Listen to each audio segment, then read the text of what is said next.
बहुत सारी बातें उसमें से कड़वी होती हैं। हाँ देखिए हाँ। आजकल ये भी जमाना है हम्म कि लोग सच बोलना तो दूर, सच हम्म सुनना भी पसंद नहीं करते। मैं सही बताऊं, मेरा ठीक। नुकसान कहाँ पर है? कहाँ पर है? अगर नुकसान फायदा नहीं जज कर पाए तो समय निकल जाएगा जवानी का हाथ से। हाँ। और ये सबसे इम्पोर्टेंट समय 11वीं क्लास से लग गया था हम्म। अपना कमाने के लिए। हाँ सर, मैं ठीक है, खुद है, तो हाँ। मेरे को तो सुन के ही बहुत अचंभा सा लगा। हाँ। तो भाई ये पॉइंट मैंने खास कर उन बच्चों के लिए रखा कर हम्म, पाएंगे।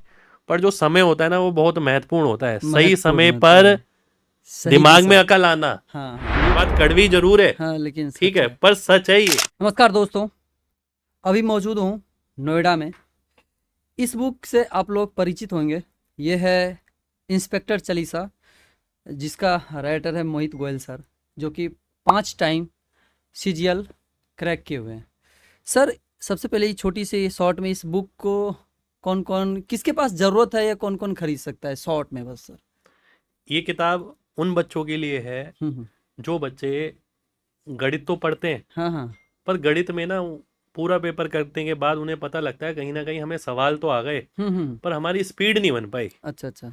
तो जो भी बच्चे ऐसे हैं जिनको स्पीड से रिलेटेड कुछ भी प्रॉब्लम है हम्म। या दिमाग में कैलकुलेशन नहीं कर पाते हैं, हम्म। तो ये चालीसा बनाया ही इसीलिए है कि हम्म। डेली बेसिस पे आप सुबह 15 मिनट 20 मिनट जैसे हनुमान चालीसा पढ़ते हो, हम्म। उस तरीके से अगर बच्चा पढ़ता है तो एक महीने में ही उसकी स्पीड डबल हो सकती है। डबल हो सकती है। सर, सबसे बड़ी है कि सीरियल सब जानते हैं, किसी को एक टाइम भी सपना नहीं हो पाता है कि मैं भी सीरियल क्रैक कर पाया, लेकिन आपने सर 5 टाइम क्रैक किए हैं। थोड़ा सा इसका जनरी और स्ट्रेटजी थोड़ा सा शॉर्ट में बता दें सर, बिल्कुल कंटेंट। बताते हैं। हम्म देखिए सीजीएल का क्या है हम्म कि सीजीएल का क्या, हर एग्जाम का यही है हम्म कि एक बार ना आपको प्रोसेस समझना है कि सिलेक्शन का प्रोसेस आखिर है क्या। क्या है क्या? हाँ। क्या ऐसी चीज है हम्म जो 1% बच्चे ही जान पा रहे हो, 99% गलती कर रहे हैं। हम्म तो किसी भी सिलेक्शन को अगर आपको पाना है तो हम्म आपको ये सबसे पहले देखना होगा कि वो जो 99% बच्चे हैं ना हम्म वो ऐसी क्या गलती कर रहे हैं, और 1% वालों में ऐसी क्या खूबी होगी हम्म। जो वो अपने आप को बोल पाएगा कि मेरा सिलेक्शन हो जाएगा। सीजीएल में बहुत सारा कैंडिडेट जाते हैं, बट वो सेटिस्फाइड नहीं होते हैं इस जॉब को लेकर, और फिर वो कुछ न कहीं पे छोड़ छाड़ के चले जाते हैं, किसी भी कैटेगरी की जॉब हो। थोड़ा सा सीजीएल के बारे में बता दें, आखिर कहाँ कहाँ कैसे क्या होता है। देखिए हम्म जब आप बेरोजगार होते हैं, हम्म। बेरोजगारी के दौर में क्या होता है, बच्चा ये सोचता है कि भगवान कैसे भी करके ना एक सरकारी सर, स्टैंप लग जाए लेटर पे। हाँ, सरकारी मोहर लग जाए। ठीक है, हाँ। उस टाइम उसे इस चीज से बिल्कुल भी मतलब नहीं होता, ना वो हम्म मतलब रखना चाहता कि हम्म कैसी नौकरी है, हम्म किस प्रकार की नौकरी है। हम्म ठीक है, हम्म क्योंकि अभी वो बेरोजगार है हम्म तो इस बेरोजगारी में उसे लगता है कुछ भी मिले हम्म मेरे लिए बेहतर ही होगा। हम्म। ठीक है, अच्छा। पर जैसे जैसे वो आगे बढ़ता है, हम्म एक नौकरी हासिल करता है, नौकरी करता है, हम्म ठीक है, हर आदमी की जिंदगी की ना प्रायोरिटी अलग अलग है। किसी को, कोई आदमी सोचता है मेरी लाइफ में पैसा ज़्यादा महत्वपूर्ण है, हम्म कोई सोचता है मेरी लाइफ में होम स्टेट ज़्यादा महत्वपूर्ण है। हम्म। ठीक है, कोई सोचता है मेरे को पावरफुल नौकरी चाहिए, हाँ। कोई सोचता है मेरे को ऐसी नौकरी मिले जिसके अंदर प्रमोशन बहुत अच्छा मिले। हम्म ठीक है, तो हर इंसान की जो हम्म प्रायोरिटी है, हम्म जो इम्पोर्टेंस है हम्म चीज़ों को लेके अलग अलग है। हम्म ठीक है, और अगर कोई आदमी ये सोचे कि मेरी ये सारी चीज़ें एक ही हम्म नौकरी में पूरी हो जाएंगी, हम्म। तो ऐसा तो संभव नहीं है। हाँ, वो तो है ठीक है, सर। हाँ तो कहते हैं ना कि कुछ ना कुछ आपको खोना भी पड़ेगा अगर कुछ पाना है तो। हाँ। ठीक है, जिंदगी इतनी आसान नहीं है। नहीं, ये सर तो बात तो सही है। आप अपनी लाइफ की प्राथमिकता पहले डिसाइड करें कि आपकी लाइफ की प्राथमिकता क्या है, क्या है? उसके अकॉर्डिंग हम्म। आपको जॉब की तैयारी करनी चाहिए। ठीक है, अन्यथा ये है कि ऐसा होता ही रहेगा। आप आज कोई एग्ज़ाम निकालेंगे, आप चले जाएंगे उस हाँ एग्ज़ाम से किसी हाँ। डिपार्टमेंट में, फिर आगे जाके आपको वो अपने मन अनुसार नहीं लगेगी तो आपको कहीं ना कहीं परीक्षा में बैठना पड़ेगा और हम्म परीक्षा दे के आपको ये सोचना पड़ेगा हम्म। कि काश मेरे को ये वाली नौकरी मिल जाती। नौकरी मिल तो जाती है। मैंने छोटी सी फॉर्म में आपको पूरा बता दिया है। ज़्यादातर कैंडिडेट पढ़ाई लिखाई, आपको भी ये चीज़ को पता होगा कि बहुत सारा स्टूडेंट पढ़ाई लिखाई करते हैं, कोई भी स्टेट एग्ज़ाम हो या कंपटीशन का एग्ज़ाम हो, लेकिन कुछ ही कैंडिडेट सिलेक्शन होते हैं। लेकिन सबके पास एजुकेशन रहते हैं, एक दो attempt, 2 attempt, 3 attempt, 5 attempt, 4 attempt जो भी देते हैं, और वो छोड़ देते हैं, तो वो एक तरह से शिक्षित बेरोजगार के अंदर कहलाते हैं। तो अगर ऐसे हम देखें शिक्षित बेरोजगार जैसे इतना पढ़ाई वो कर लेते हैं कि कोई छोटा सा काम करने को उसके इनकार भाग जाते हैं, मैं इतना पढ़ के ऐसे काम करूं मेरे से संभव नहीं है। लेकिन ये क्यों सोच लेते हैं कैंडिडेट कि मैं इतना पढ़ लिख के इतना काम करूं, आखिर वो उसे करना क्या चाहिए, कहाँ वो मौत खाते हैं, या कोई जॉब नहीं ले पाते हैं सरकारी, और फिर ये शिक्षित भी रह जाते हैं, कहीं वो कहता है कि सरकार ने बहाली ही नहीं दिया, तो बिल्कुल मिस कहाँ हो जाता है उनसे। बिल्कुल, मैं आपको बताता हूँ। सर। देखिए, आज के टाइम ना सोशल मीडिया का ज़माना है, हाँ हाँ हाँ। एक ग्लैमर का ज़माना है। हम्म ठीक है, जो हकीकत होती है ना, वो ग्लैमर से बहुत हटकर होती है। हम्म और बच्चा क्या करता है, अपनी लाइफ का बहुत महत्वपूर्ण समय हम्म जो तैयारी के वक्त का होता है, उस दौरान वो बहुत सारी चीज़ों में उलझा हुआ होता है। हम्म।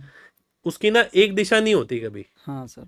बहुत सारी दिशाएं होती हैं। वो सोचता है मैं रेलवे का भी एग्ज़ाम ले लूँ, मैं जीडी का भी कर लूँ, मैं सीजीएल भी कर लूँ। Yes sir. वो महीनों के हिसाब से तैयारी करता है कि हम्म। भैया अब अगस्त में इसका एग्ज़ाम आ रहा है रेलवे हाँ का, तो मैं जुलाई में रेलवे की तैयारी कर कर लूँगा। लूँगा। हाँ ठीक है, जीडी का एग्ज़ाम अगर आ रहा है तो फिर मैं एकदम 2 महीने बाद जीडी में स्विच हो जाऊँगा। हाँ। ठीक है, और मेरा मानना है कि परीक्षा उसी की निकलती है जो डेडिकेटेड होके एक ही एग्ज़ाम में लगा रहता है। ठीक है, तो जैसे आपने बोला कि कई बच्चे 4 साल, 4 अटेम्प्ट, 5 अटेम्प्ट, वो अटेम्प्ट इसलिए लगातार बढ़े जा रहे हैं क्योंकि वो बच्चा की ना दिशा एक नहीं है, वो हर दिशा में फैला हुआ है। हर क्योंकि दिशा उसे में इस फैला टाइम बस ये लग रहा है कि कैसे भी करके उसके पास कुछ भी हासिल हो जाए, कुछ भी हासिल हो और जाए। ऐसा करने वालों को कभी भी कुछ भी हासिल नहीं होता।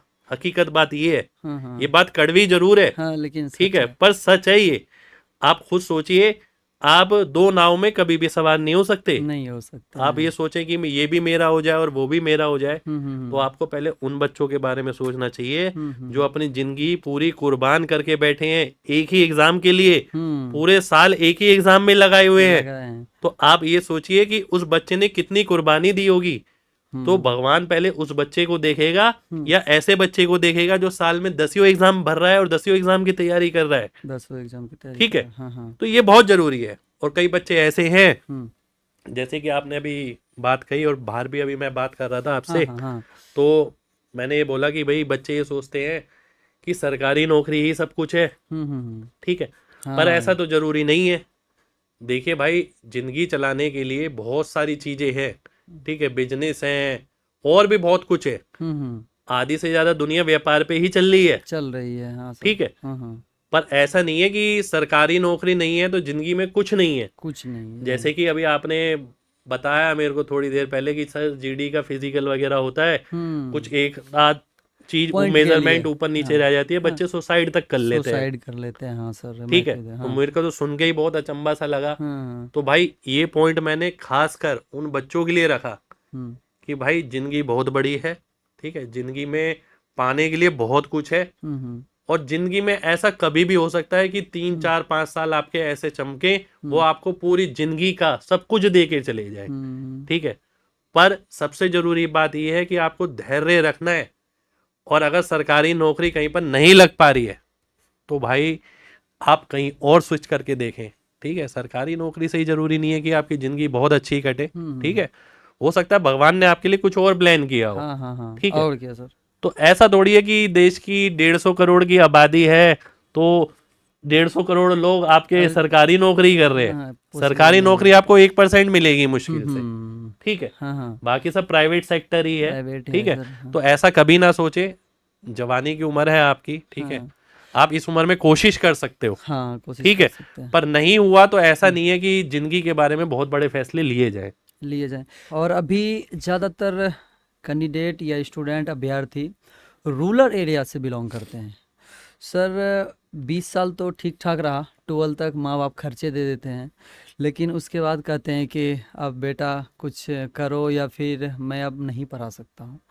तो उस गार्जियन को भी थोड़ा सा शॉर्ट में बताना है, उस कैंडिडेट को भी बताना है कि आप कैसे अपना स्ट्रगल करके आगे निकल सकते हैं।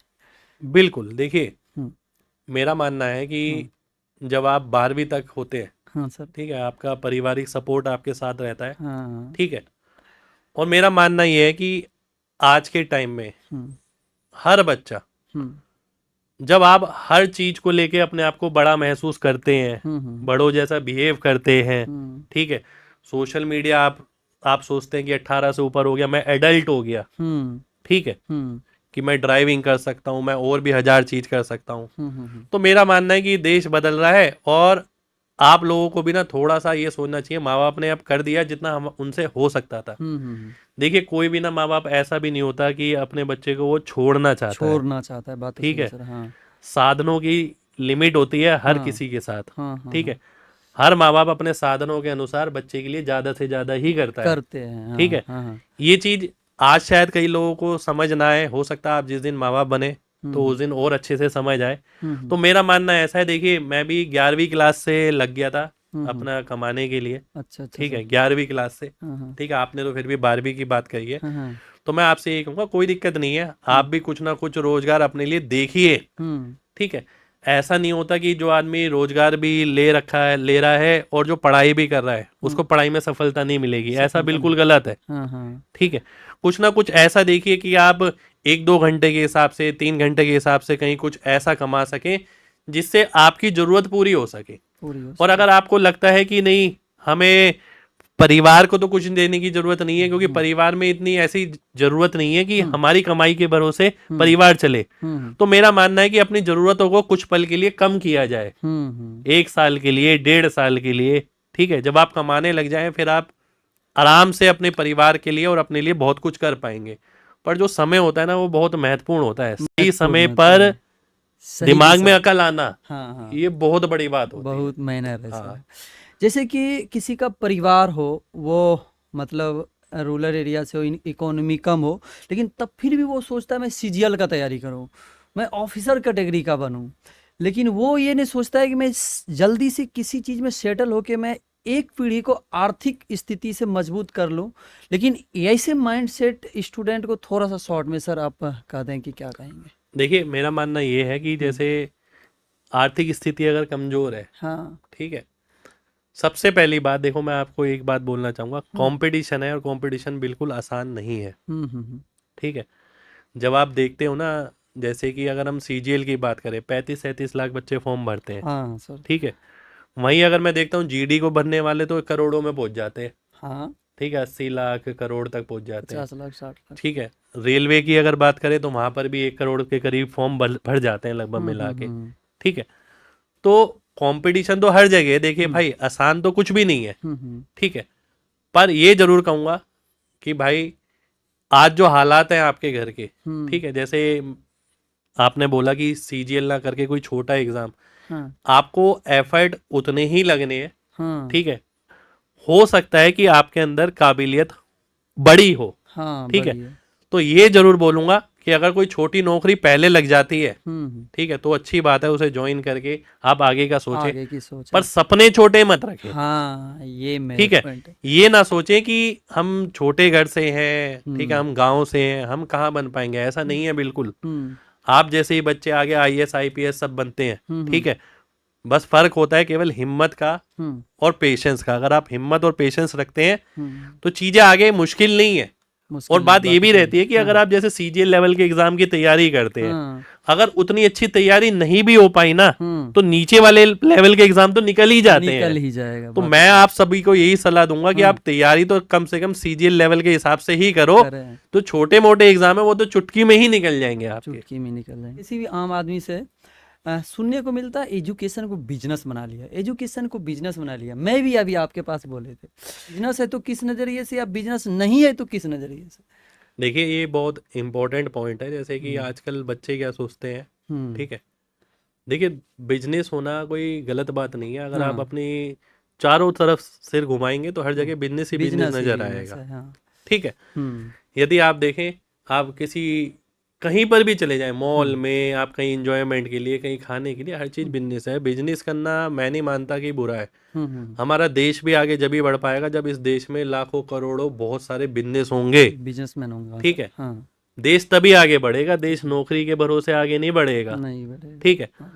पर बिजनेस करना और अनएथिकली बिजनेस करना, ठीक है, दोनों चीजों में बहुत फर्क है, ठीक है। अब 10 रुपए की चीज को आप 1000 रुपए में बेचोगे तो उसे अनएथिकल कहा जाएगा कि कायदे वाला बिजनेस कोई नहीं कर रहा है, ठीक है।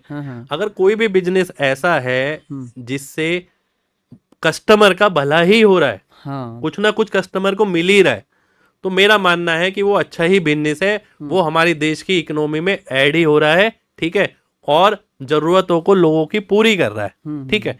एजुकेशन की फील्ड में अगर देखें आज के टाइम में तो बहुत सारी चीजें ऐसी हो गई हैं जो अनएथिकल हो गई हैं। हाँ हाँ सर। एजुकेशन हमेशा से मैं आपको बोलूं तो ये बिजनेस ही रहा है, देखिए, ठीक है। अगर आप स्कूल में पढ़ाई करते हैं तो किसी स्कूल में आप बैठे हैं, अगर टीचर आ रहा है तो टीचर को सैलरी देनी पड़ती है, किसी का अगर क्लास यूज हो रहा है तो वो जगह के पैसे देने पड़ते हैं, बिजली पानी लग रही है तो उसका बिल देना पड़ता है, ठीक है। तो ये तो शुरू से ही बिजनेस ही रहा है एजुकेशन, मैं शुरू से ही कहूंगा कि बिजनेस ही है, और बिजनेस में कोई बुरी बात नहीं है, ठीक है। पर बात ये है कि ये बिजनेस कितना सेटिस्फाई कर रहा है बच्चों को, ठीक है। आपको कुछ पढ़ना है, मान लेते हैं कोई कोर्स लेना है, आप चाहते हो मैं इस चीज की तैयारी करूं, अब मान लेते हैं कोई तैयारी कराने वाला ही नहीं है,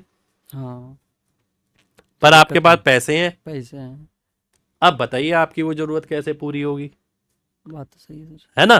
तो कहने का मतलब ये है, अब तैयारी, वो तो जमाना ऐसा आ गया कि तैयारी करने आने वाले भी लाखों हो गए, और हर चीज की किताबें, हर चीज के कोर्स, हर महीने कोर्स, ठीक है। तो इसलिए बच्चों को ये कहीं ना कहीं ऐसा महसूस होता है कि ये एजुकेशन एक बिजनेस बन गया। बिजनेस मत बोलिए, अनएथिकल बिजनेस बोलिए, मैं ये जरूर कहूंगा, क्योंकि बिजनेस एक अच्छी चीज है। बिजनेस वर्ड को बुरा कहना मेरे लिए गलत है, और मैं यही कहूंगा कि किसी के लिए भी गलत है। बिजनेस बहुत सारे हैं समाज में, हम डेली बहुत सारे बिजनेस से रूबरू होते हैं, हम ब्रश करते हैं, नहाते हैं, कपड़े पहनते हैं, जूते पहनते हैं, सब कहीं ना कहीं किसी बिजनेस से हमें मिलती हैं, सब चीजें मिलते हैं, ठीक है सर। Thank you sir. और रूट लाइन चेंज हो जाते हैं, अभी अच्छा, जानते हैं कि थोड़ा सा मतलब वो कैसे लाल हला पीरा के चक्कर में रह जाते हैं, अच्छा, तो फिर बाद में उसे परेशानी झेलने, मतलब अभी जवानी है और माँ बाप के होटल में खा रहा है, उसे समझ में नहीं आ रहा है कि हमें करना क्या है। और फिर वो जब 12 या ग्रेजुएशन या कंपटीशन 1-2 साल देते हैं, फिर उसे अरे वाह मैं इस समय तो बर्बाद कर दिया इस लाइन में रह के, तो फिर थोड़ा उसे सर। देखिए इस चीज के लिए ना सबसे ज्यादा जरूरी आपके अंदर है, देखिए हाँ कोई भी व्यक्ति है, हाँ ठीक है, आप जितने भी बच्चे इस वीडियो को देख रहे हैं, मैं सबसे पहली बात आप सबसे ये कहूंगा, हम्म, आपको ना आप खुद ही बचा सकते हो, हाँ ये कोई नहीं important बचा है, सकता, और कोई नहीं बचा सकता, बात तो ठीक सही है। है सर। हाँ अगर आप सोचो कि भगवान उतर कर यहाँ पर आएंगे, ये तो संभव नहीं है, हम्म, ठीक है। आपको अपना फायदा, अपना नुकसान, खुद ही जब तक देखना। खुद नजर नहीं आएगा हम्म, तो दूसरा कैसे नजर करवा देगा आपको? दूसरा हाँ भी नहीं दिखवा सकता, दूसरा भी नहीं देख ठीक पा है। सकता है। मैं बोल रहा हूँ शराब पीना मना है, हम्म, ठीक है, शराब मत पीना, ये नुकसान करेगी, पर आप नए नए आए, नए नए बच्चे बड़े हुए, ठीक है, आप कह रहे हो कि नहीं हमें ट्राई करके देखना है, हम्म, ठीक है। कई बार होता है ना कि आदमी तजुर्बे वालों की भी नहीं सुनना चाहता, वो सोचता है मैं खुद ही करके देखूंगा, क्या पता इनके लिए बुरा हो, हमारे लिए ना हो, हाँ ठीक है, कई बार ऐसा होता है। सर। तो समझाने वाले तो आपको भी बहुत लोग मिलेंगे, पर मेन बात यह है कि क्या आपको अपना नुकसान किसी चीज में नजर आ रहा है? जैसे सबसे बड़ी बात मैं बोलूं तो सोशल मीडिया अगर आप देख लो, आप जगह जगह रील देख रहे हो, मोटिवेशन देख रहे हो, शॉर्ट्स देख रहे हो, ठीक है। बनाने वाले तो बनाएंगे ही ना, उनका काम है बनाना, ठीक है। अब आपको ये देखना है कि आपको पूरे दिन बैठ के वो यूं स्क्रॉल करना है, हाँ या आपने पूरे दिन पढ़ाई करने के पढ़ाई बाद, करनी। अपनी मेहनत मजदूरी करने के बाद रात को आधा घंटे एक समय निकाला कि मैं उस दौरान करूंगा, तो आपने ऐसा करना है, ठीक है। तो भाई साहब बिगाड़ने के लिए, डिस्ट्रैक्शन के लिए आप एक बहाना ढूंढोगे, 1 लाख बहाने मिलेंगे, बात तो सही ठीक है। सही रास्ते पे जाने से रोकने वाली रुकावटें करोड़ों हैं। करोड़ों हैं। आप मोबाइल खोल के बैठ जाओ बस पूरे दिन, और किसी चीज की जरूरत ही नहीं पड़ेगी, ठीक है। तो आपको खुद समझना पड़ेगा, खुद इतना समझदार तो थोड़ा सा तो होना पड़ेगा कि भाई मेरा नुकसान कहाँ पर है। कहाँ पर अगर नुकसान फायदा नहीं जज कर पाए तो समय निकल जाएगा जवानी का हाथ से, और ये सबसे इम्पोर्टेंट समय है आपकी जिंदगी का, आपकी ज़िंदगी का। सर अभी एजुकेशन सगर मिल जाते हैं, कहीं भी किताबी नॉलेज दे देते हैं, लेकिन कैंडिडेट को नैतिक शिक्षा नहीं मिल पाते हैं। मैं कई इंस्टीट्यूट और कहीं कहीं इंटरव्यू करते हैं कैंडिडेट से, तो कहीं ना कहीं उस चीज़ को मैं देखते हैं कि आखिर इसकी ये शिक्षा जो है ना, किताबी नॉलेज है, बट इसकी थोड़ा सा रूट लाइन में नैतिक शिक्षा जोड़ देते हैं, तो इस तरह का इस कैंडिडेट के समस्या देखने को नहीं मिलता। तो शिक्षा तो दे देते हैं सर, नैतिक शिक्षा नहीं देते हैं, ये थोड़ा सा सर बिल्कुल कहेंगे। देखिए, इसके पीछे मैं ये भी बोलूँगा, हम्म आज के टाइम में जब आप देखें सोशल मीडिया के टाइम पे हम्म। लोग बाग अपने आप को आगे बढ़ाने की होड़ में भाग रहे हैं। हाँ सर। ठीक है, कैसे भी करके हमारे फॉलोअर्स इतने हो जाए, हमें पसंद करने वाले इतने हो जाए, चाहने वाले हमारा ये इतने। हो जाए, हाँ। हमारा वो हो जाए। हम्म और कहीं ना कहीं मुझे ऐसा लगता है इन सब चीज़ों के चक्कर में ना जो असल इंसान है हम्म। वो बहुत पीछे रह गया है। हम्म ठीक है, और जो पहले के ज़माने में हम देखते थे ना हम्म। कि नैतिक शिक्षा परिवार से शुरू होती थी, अध्यापक हाँ देता था। अध्यापक को और कोई लालच ही नहीं था, उसे ये लगता था कि इनको समर्पित कर दिया जाए खुद को। हाँ सर। ठीक है, अपने ज्ञान से, अपने तजुर्बे से। ठीक है, तो आज के टाइम में ये है कि नैतिक शिक्षा से ज़्यादा ये देखा जाता है हम्म। कि भाई बच्चा आ गया, आज प्रोफेशनल हो गए हैं लोग बहुत ज़्यादा। हाँ सर। ठीक है, पहले के ज़माने में ये प्रोफेशनलिज्म नहीं था, एक हम्म भावनात्मक अटैचमेंट होता था। हम्म ठीक है, आज वो कहीं ना कहीं मिसिंग है। ठीक हम्म है, जिसके कारण ये होता है कि बच्चे तक ना वो भावना पहुंच ही नहीं पाती। हम्म ठीक है, तो मेरा मानना ऐसा है कि मैं जब भी पढ़ाता हूँ मैं ये कोशिश ज़रूर करता हूँ बच्चों तक कि जो असल चीज़ है वो उनके सामने रखी जाए। इस वीडियो में भी मैंने काफ़ी जगह कोशिश करी हम्म कि अपना तजुर्बा जो है 20 साल का अपना काम वाम का वो हम्म। आपके समक्ष रखूँ। बहुत सारी बातें उसमें से कड़वी होती हैं। हाँ देखिए हाँ। आजकल ये भी ज़माना है हम्म कि लोग सच बोलना तो दूर, सच हम्म सुनना भी पसंद नहीं करते, मैं सही बताऊँ। हम्म। ठीक है, हाँ सर। तो ये बहुत बड़ी बात है हम्म क्योंकि आजकल जो बच्चा है या क्राउड है हम्म। वो चाहता है ऐसी चीजें सुनना जो उसे अच्छी लगे। हाँ सर। ठीक है, वो सच्ची बातें जो है ना वो कड़वी होती हैं बेसिकली। हाँ वो तो। दवाई अगर आप देखें, नीम अगर देखें तो कड़वा होता है। हाँ। ठीक है, उस गुणकारी होता है। हम्म तो कड़वी चीजें अधिकतर गुणकारी होती है पर हम्म। समझ देर से आती है। तो सर आप अपना कीमती समय देने के लिए बहुत बहुत धन्यवाद। इस वीडियो को देखने के लिए तमाम दर्शकों का बहुत बहुत आभार। और अगर कोई डाउट है और कुछ मन में चल रहा है तो कमेंट में ज़रूर पूछें। और फिर मिलते हैं किसी नेक्स्ट दिन कुछ ताज़ा अपडेट के साथ। नमस्कार सर। नमस्ते।